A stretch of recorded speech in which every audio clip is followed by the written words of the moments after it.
Well, this is a very exciting day, long in the making, and many countries have just received their notice, and everybody wants to be a part of it, and we'll work with many others, including the United Nations.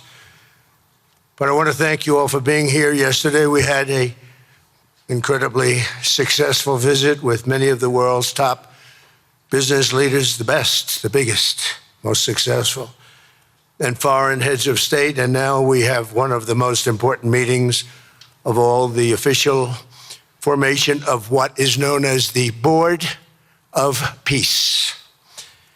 I want to thank the Secretary of State, Marco Rubio, Special Envoy Steve Witkoff, and Jared Kushner, and their extraordinary work. I mean, they have done an amazing job. We have peace in the Middle East. Nobody thought that was possible. We've settled 8 wars, and I believe another one's coming pretty soon. You know what that is?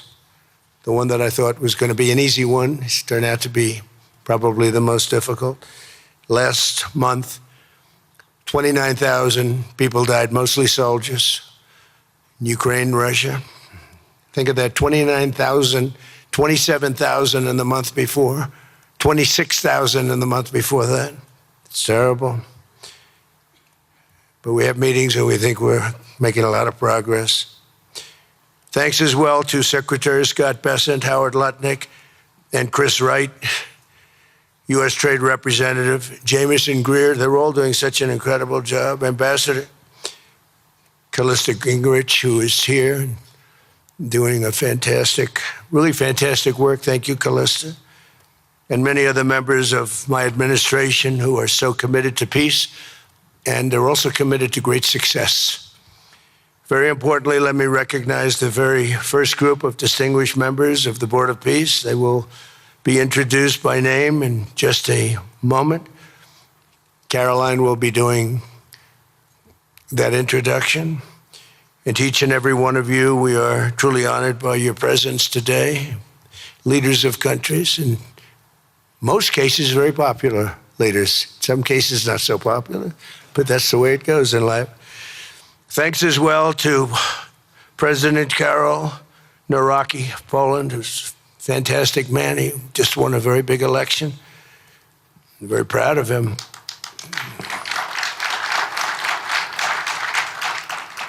Amazing. Along with former Prime Minister of the United Kingdom, Tony Blair. Thank you, Tony, for being here. We appreciate it. And members of the Board of Peace Executive Board, great group. This week marks the 1-year anniversary of my second inauguration as president. No administration in history has achieved such a sweeping turnaround in 12 months' time at home and abroad. We have a tremendous mandate. We won the popular vote by millions. We won every swing state to 7. They were saying, can he win all 7? Is it possible? Because it's not done. And we won all 7. We have a great mandate back at home. As I said yesterday, the U.S. economy is booming with virtually no inflation. It was 1.2% for the last 3 months. And we inherited the worst inflation in the history of our country. And we have economic growth now of 5.4%, looks like. And I think that number can double and triple if we do the right things and if we change thinking so that if you announce good numbers, the markets go up, instead of if you announce good numbers, the market goes down because everybody tries to kill it by lowering or raising interest rates depending on the situation. When America booms, the entire world booms.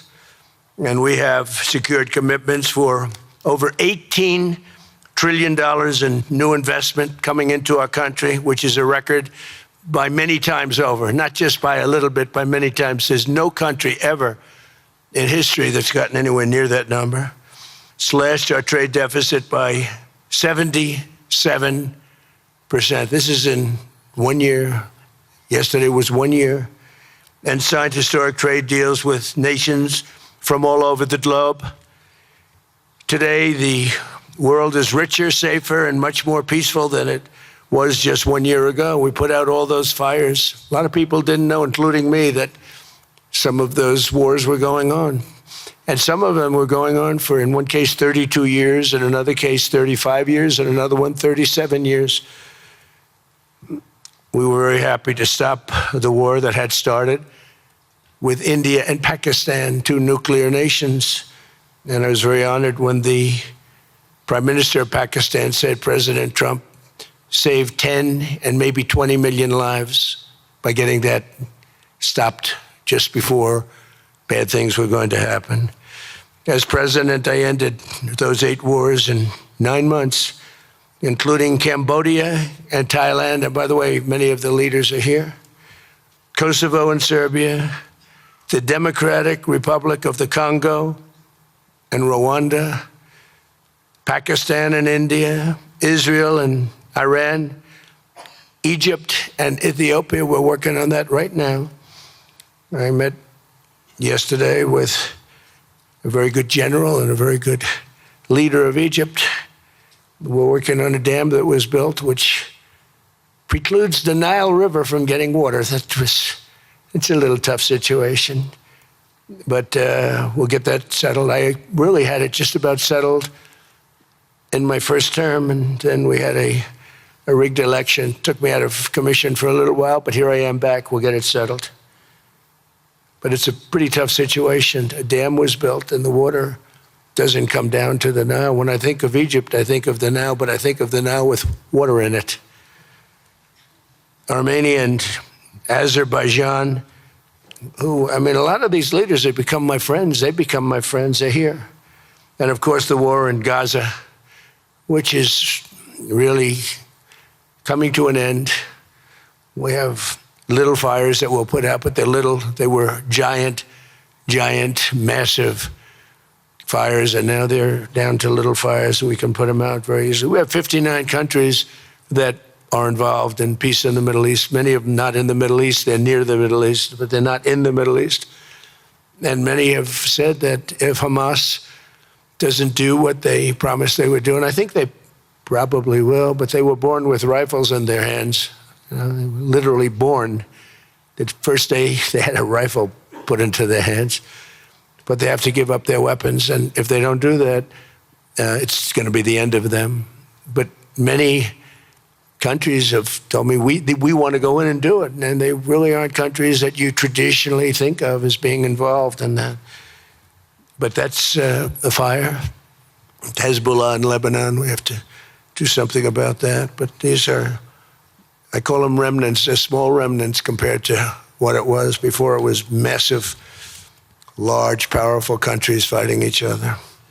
In another great victory for the ultimate goal of peace, in June, we obliterated Iran's nuclear enrichment capacity with Operation, we call it Operation Midnight Hammer. And it was midnight, it was dark, no moon, and every single one of those bombs from the B-2 bombers hit the air shafts and went deep into the earth and totally obliterated everything that they were doing. They were 2 months away from having a nuclear weapon. We can't let that happen.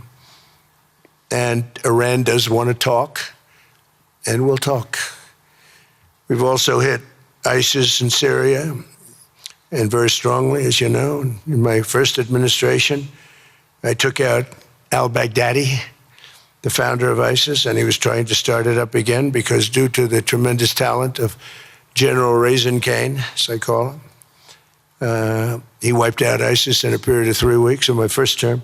You know, we had a great first term, but the second term is, I think, blowing it away, actually. But we took out ISIS, and we had, it was gone, but during the Biden administration, it formed again a little bit. We hit it very hard in Syria. And Syria, by the way, I spoke with the president, is making a lot of progress, tremendous progress, actually. We're very happy about that. We took off all sanctions, which gives them a chance to breathe. And he is working very, very hard, and I think he's going to put it all together. So many things are happening, many good things. Threats to Europe and America, the Middle East, and other places are really calming down.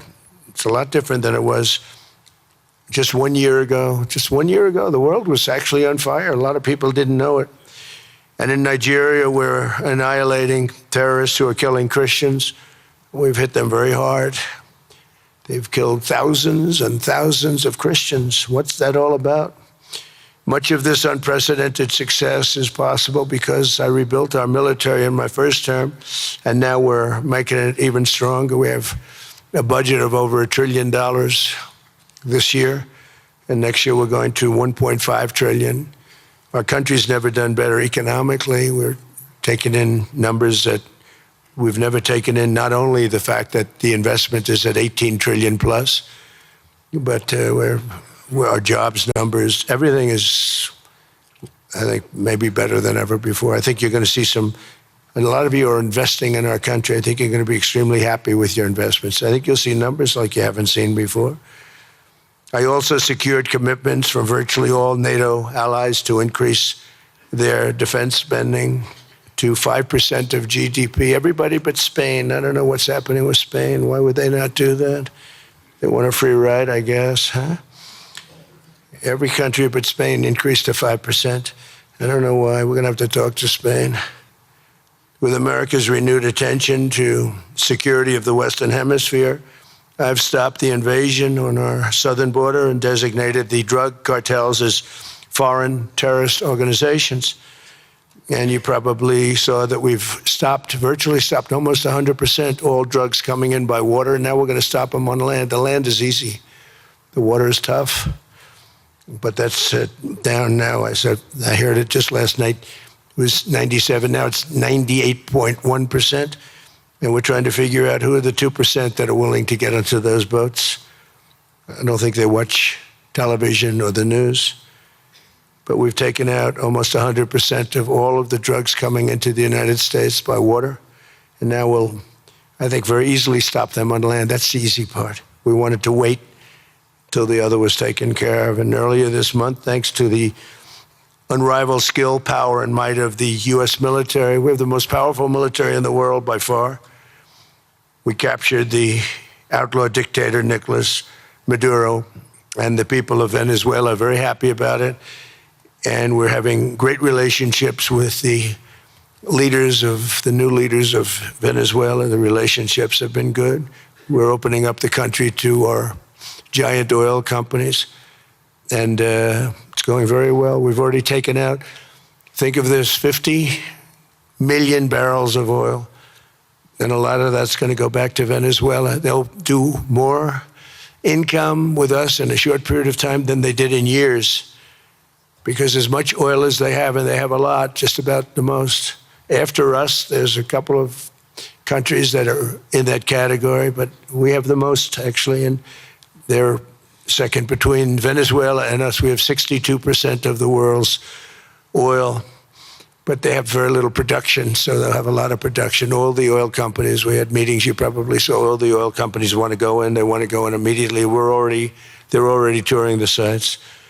But our military was amazing. That strike was amazing. We had a second wave coming. We didn't need it.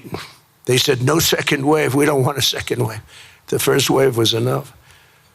And of course, we're working to end the horrible killing in Ukraine, a war that should never have happened and would have never happened if I were president. That was not going to happen. I used to speak to Vladimir Putin about Ukraine, and it was the apple of his eye, but he would never have ever done it. I said, you can't do that, Vladimir. As part of this historic record of major peace initiatives, today we're announcing more details regarding the Board of Peace, so important. This board has the chance to be one of the most consequential bodies ever created, and it's my enormous honor to serve as its chairman. I was very honored when they asked me to do it. We had an idea to do it, and then they came, they said, you be the chairman. And but I take it very seriously. We have a great group of people and incredible young people that are leading it from within. It's running beautifully, started already. And every country, just about every country, wants to be a part of it. And we just sent out the letters a couple of days ago, and these are just the countries that are here. They happen to be in Davos. So we said, we'd be honored if you wanted to join us up on the stage. And it's really great. They're friends of mine, I think. Let me see. Yeah, every one of them is a friend of mine. Let's see, a couple I like, a couple I don't like. No, I like, actually, this group, I like every single one of them. Can you believe it? Usually I have about 2 or 3 that I can't stand. Usually I have 2 or 3 that I don't like. I don't find them up here. I like every one of these people. No, they're great people. They're great leaders. And the Board of Peace is composed of leaders, the top leaders in the world, actually. Last October, we released a plan for the permanent end to the conflict in Gaza, and I'm pleased to say that our vision was unanimously adopted by the United Nations Security Council late last year. Under phase 1 of this plan, we have painstakingly maintained that Gaza, and we're going to have it very strongly, and it's what we have. Maintained the Gaza ceasefire, delivered record levels of humanitarian aid. We've given aid. You know, you used to hear all the people were starving and it was terrible. Now we have, you don't hear that anymore. We've delivered record levels of humanitarian aid. I want to thank the United States, but I want to thank some of the countries that are sitting right up here, because they've sent great aid, aid also in the form of money, where we go out and purchase food, and you don't hear those stories anymore with people starving. And secured the release of all 20, we secured the release of all 20 living hostages. Now, I want to thank Steve Witkoff and Jared and everybody for working so hard. They worked so hard, but there were 20 remaining living hostages. Now, we got hundreds out, but the last 20, I said, boy, that's going to be a tough one. I said that a year before, and it was a tough one, but we got them. Got all 20, every one of them. And we had also about 28 that were dead, but the parents wanted them just as though they were living, just as much. Some cases, it almost seemed more. It was amazing, actually, the love. But their boy had been killed in just about all cases, young men. Their boy had been killed, and they wanted the body of their boy, and it looked like it couldn't be done. And with the exception of one, and we're close on the track of that, we've got them all, every single one of them, which is amazing. It's a rough job. That was a rough job. And I've been very clear that Hamas must return that last remaining deceased hostage as well, and that will be the full commitment. And then we get on to other things, and we're committed to ensuring Gaza is demilitarized, properly governed, and beautifully rebuilt. It's going to be a great plan, and that's where the Board of Peace really started. And I think we can spread out to other things as we succeed with Gaza. We're going to be very successful in Gaza. It's going to be a great thing to watch, and we can do other things. We can do numerous other things. Once this board is completely formed, we can do pretty much whatever we want to do, and we'll do it in conjunction with the United Nations. You know, I've always said the United Nations has got tremendous potential, has not used it, but there's tremendous potential in the United Nations, and you have some great people at the United Nations, but so far it hasn't. You know, on the 8 wars that I ended, I never spoke to the United Nations about any of them. And you would think that I should have. You would think they could have done those 8 wars, but they couldn't have. And they tried, I guess, in some of them, but they didn't try hard enough. But there's tremendous potential with the United Nations. And I think the combination of the Board of Peace with the kind of people we have here, coupled with the United Nations, can be, you know, something very, very unique for the world. It's for the world. This isn't United States. This is for the world. As everyone can see today, the first steps toward a brighter day for the Middle East and a much safer future for the world are unfolding right before your very eyes. Together, we are in a position to have an incredible chance. I don't even call it a chance. I think it's going to happen. To end decades of suffering, stop generations of hatred and bloodshed, and forge a beautiful, everlasting, and glorious peace for that region and for the whole region of the world, because I'm calling the world a region. The world is a region. We're going to have peace in the world. And boy, would that be a great legacy for all of us. Everybody in this room is a star, or you wouldn't be here. There's a reason that you're here, and you're all stars. You're the biggest people, the most important people in the world, most powerful people in the world. And when you use that genius that you have, that very unusual, very inspired genius, when you use that for peace, the opposite of peace has no chance. So I just want to say it's tremendous to be with you, and I think this is something that we're doing that's very important. This is the most important. I was so looking forward to being here, and yesterday was a tremendous success. A lot of good things happened, but this was something that I really wanted to be here and do, and I could think of no better place because so many people were together. And now to bring the Board of Peace into full force, I ask Sheikh Isa of Bahrain and Foreign Minister Barita of Morocco to join me in signing and ratifying the Board of Peace Charter. Thank you very much, everybody. Appreciate it. Thank you.